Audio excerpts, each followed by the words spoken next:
दोस्तों, स्वागत है आपका मेरे YouTube चैनल आर्ट अड्डा में।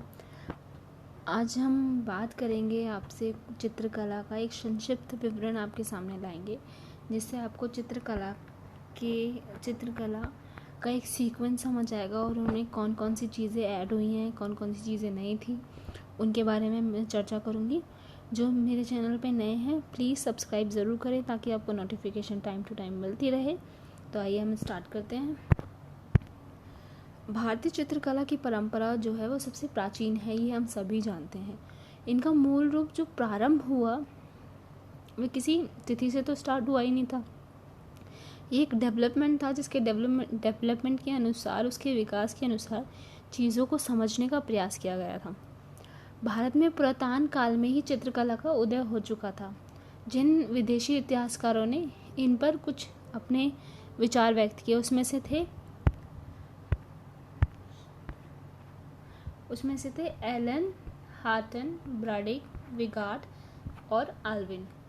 ठीक है, ये सब बहुत प्रमुख है। इन विद्वानों ने भारत में उपलब्ध प्रागैतिहासिक गुहा एवं शैल चित्रों का प्राचीनता की दृष्टि से अमेरिका एवं यूरोपीय चित्रों के बाद इनको रखा।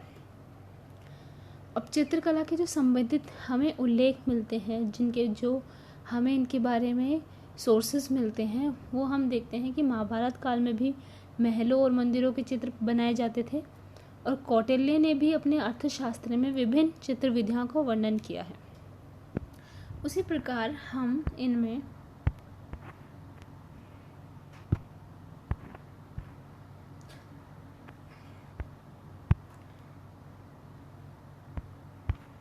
देख सकते हैं। इस प्रकार यहाँ पे हम जो हमें सोर्स मिलता है धर्मोत्तर पुराण और चित्रसूत्र हमारे विशेषकर सोर्सेज हैं। ठीक है,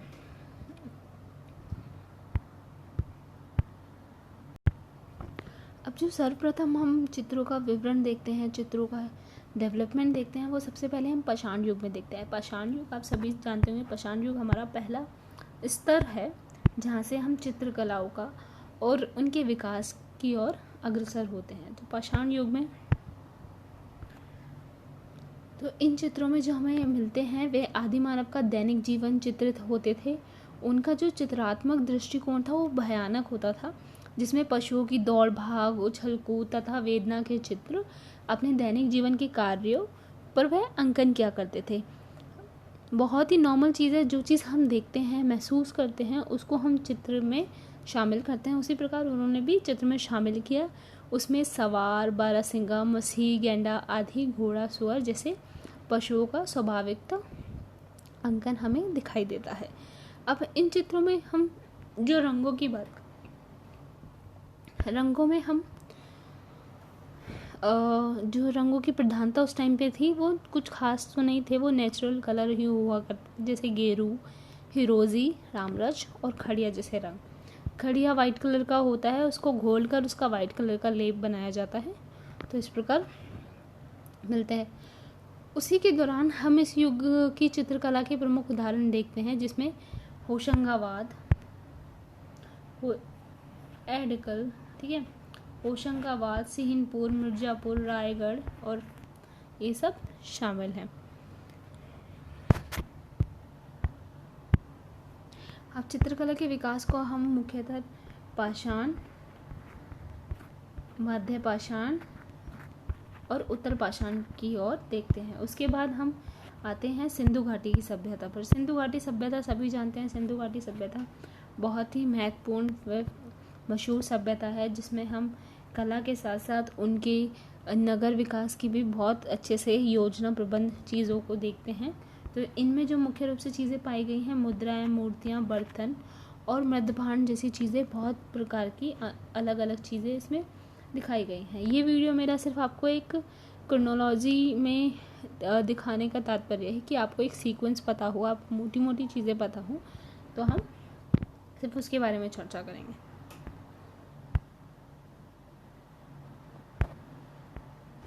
तो हम बात करते हैं फिर जोगीमार के गुहा चित्र। जोगीमार के गुहा चित्र जिनका निर्माण 300 ईसा पूर्व में माना जाता है। भारतीय चित्रकला का इतिहास जो है वो प्राचीनतम भित्ति चित्र से हमें मिलता है। यहाँ पर सीता बोंगरा नामक गुफा है, कहते हैं ये किसी समय नाट्यशाला थी जिसमें देवदीन तथा एक दासी सुंतनु काम करते थे। बोंगरा के भित्ति चित्र उन्हीं के प्रणय प्रसंग के अभिलेख के रूप में हम देखते हैं। फिर उसके बाद हम गुफाएं देखते हैं। अजंता की गुफा देखते हैं। अजंता की 30 गुफाएं हैं। पहले सन 1869 ईस्वी में गुफा मंदिरों में 16 गुफाओं के चित्र शेष थे। उनमें पहली 4वीं शताब्दी और 10वीं 22 26 गुफाएं चित्रों से अलंकृत थे, किंतु सन 1910 में विशेष महत्वपूर्ण चित्रों के अवशेष पहली, दूसरी और 9वीं 10वीं 11वीं 16वीं 17वीं 19वीं 21वीं गुफाओं में ही रह गए। उसके बाद हम देखते हैं बाघ की गुफाएं। भारतीय चित्रों की परंपरा जो है अजंता के बाद बाघ की कला में देखने को मिलती है।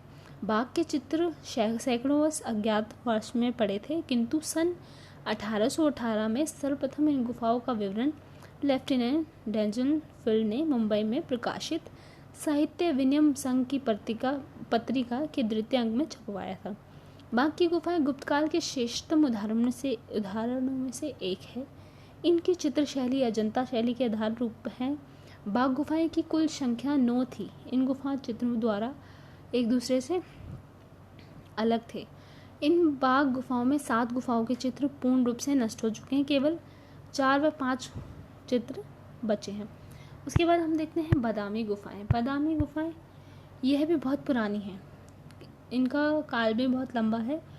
प्रसिद्ध कालविद शिवराम मूर्ति ने बादामी चित्रों की प्रशंसा में लिखा है, चालकनीय printers are beautiful and suggestive in all the grace of painter art. वो ऐसा लिखते हैं। शिव पार्वती के अनेक प्रसंग भी यहाँ चित्रित हैं। इनका चित्रण अजंता व बाघ शैलियों से काफ़ी मिलता है। कला इतिहासकार पर्सी ब्राउन ने गुफाओं के विषय में लिखा था कि बादामी गुफाओं के भीतर आकर उनके वैभव को देखकर मनुष्य सचमुच एक हो जाता है। उसके बाद हम देखते हैं सिंगरिया गुफाएं। सिंगरिया गुफाएं 5वीं शताब्दी में निर्मित हुई। ये अपने अनुपम भित्ति चित्रों के कारण प्रसिद्ध हैं। कुल 6 कक्षों में चित्र बने हैं, जिनमें पहले कक्ष में 17 तथा दूसरे कक्ष में 4 आकृति बनी हैं।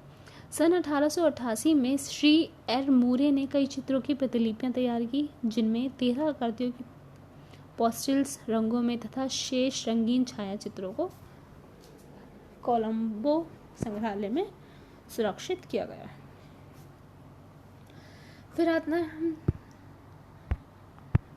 आते हैं हम अन्य गुफा, सित्तनवासल की गुफा। सित्तनवासल की गुफा तमिलनाडु राज्य के तंजौर के निकट उत्तर पश्चिम की ओर 9 मील दूरी पर कृष्ण नदी के तट पर सित्तनवासल गुफा स्थित है। यह स्थान पल्लव राज्य के मध्य में था। सित्तनवासल गुफा जैन मंदिर थी। पहले ये गुफा मंदिर चित्रों से अलंकृत था, परंतु अब चित्र केवल छत में तथा स्तंभों के ऊपरी भागों में रह गए। इन चित्रों की जो रंग योजना है, अलंकरण, भाव, मुद्रा या अजंता शैलियों के बेहद चित्र हैं। आज की क्लास में हम इतना ही पढ़ेंगे। नेक्स्ट क्लास में मैं आपके लिए और डिटेल में लाऊंगी। पर्टिकुलर एक ही अगर हम अजंता की बात कर रहे हैं तो सिर्फ अजंता के बारे में बात करेंगे। सिर्फ आपके सीक्वेंस के लिए मैंने बनाया है। Thank you. अगर आपको वीडियो पसंद आए तो सब्सक्राइब करना ना